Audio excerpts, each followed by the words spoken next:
Whether this is your first or 10th set championship, everybody wants to grow and improve. In this video, I have 4 tips I want to share with you that'll help you perform well in these tournaments. Let's dive in.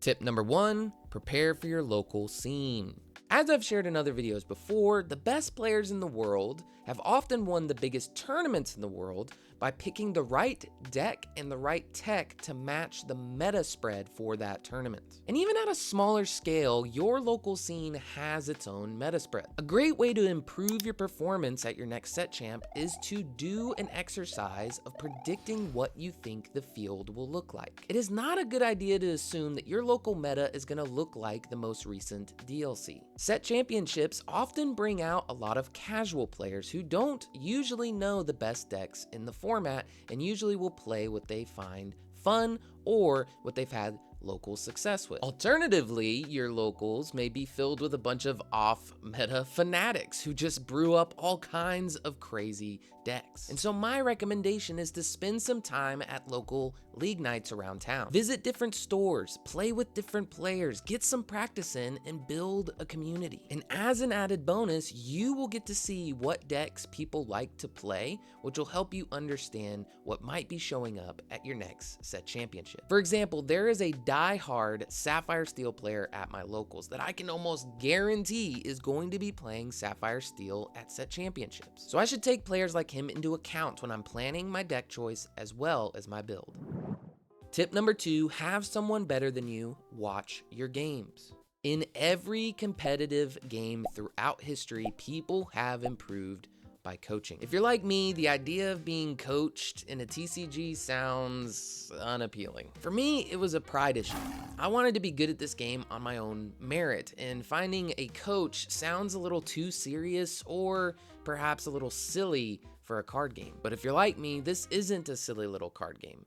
I love this game and I want to be competitive at it. And if that's you too, we should eat some humble pie, approach this like every other competitor throughout history, and get some helpful pointers. Now, for you, this may mean finding a pro player who's done really well at big scale tournaments and paying for a coaching session via their MetaFi. But more than likely, there's already someone that you play with that's better than you at this game. I say, ask them to spectate some of your games, ask for pointers, see what kind of feedback they give. But here's the key.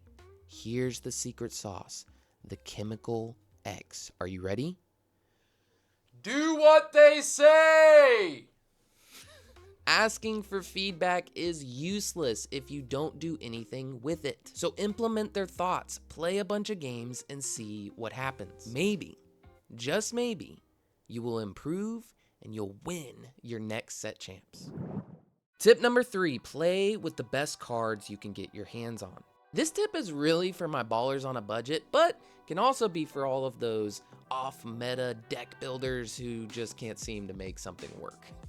The channel Lore Chronicles have this wonderful video explaining a TCG term called rate, where they break down how to know if a card you are playing with is generally a good card or on rate. I highly recommend watching this video when you get a chance. The link is down in the description. But I recommend you watch this video because it really helps you understand which cards are genuinely bad compared to their counterparts. And this kind of knowledge can drastically improve your deck building skills. Additionally, we all know that some of us can't afford the most expensive meta cards out in the market right now. I am never gonna financially recover from this. For example, I don't have any copies of Dumbo, Ninth Wonder of the Universe. This card is still like $40 a pop, which just isn't in my budget. So I find different ways to replace Dumbo in my Amethyst decks. Dumbo is primarily a draw engine. So in my Amethyst decks, I play cards like Guidebook, Finders Keepers, and other draw cards so that I can kind of push him out of the deck and still stay competitive. You can find ways to do this with a lot of meta cards. Don't have Cinderellas? Try Belle Snowfield Strategist, or One Jump Ahead to ramp some more. If you're missing Demonas, try more exertion cards, or cards to help you draw, depending on how you would use her. But ultimately, try to get your hands on the best meta cards that you can, and if you can't, utilize what you can to replace their effects so as to keep the deck strong. Tip number 4, don't underestimate deck confidence. Take a listen to this clip when they just interviewed Edmund Chu after he won DLC Taipei. So, I mean, how did you feel about the deck going into the end? Obviously, you feel confident enough to register it, but surely you had your teammates kind of dissuading you and be like, "This isn't the pick for the weekend, man. Dogs is the king. You need to swap." Yeah. I mean, yeah, like basically everyone was telling me green blue is not great or has inconsistency problems and all these kind of things. But I think for me, it's like I played this deck the absolute most. Like I put so much time into this deck, so I felt like I had the most knowledge on it. The other option was maybe Blurple, but honestly, like I haven't played a lot of Blurple in set 10 or set 11. And I mean, I know the lines, but to me, the deck is still not as intuitive as I am proficient at green blue.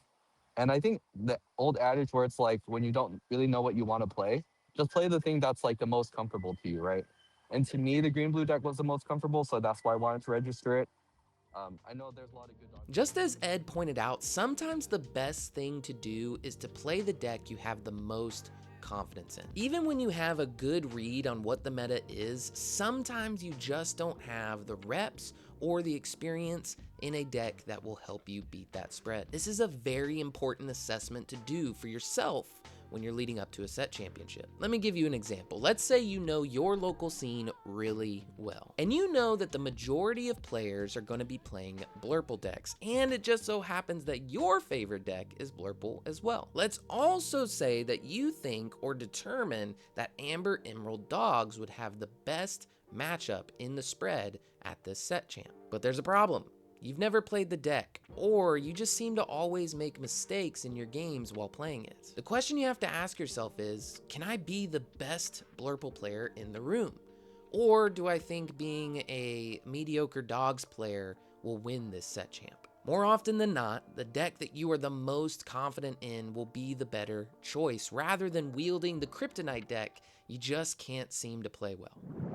Well, that's it for my 4 tips on how to do better at your next set championship. I hope this video was helpful, and I must say thank you so much for watching. I appreciate it more than you know. Good luck at your next set champ, and know that someone is grateful for you today. Till next time.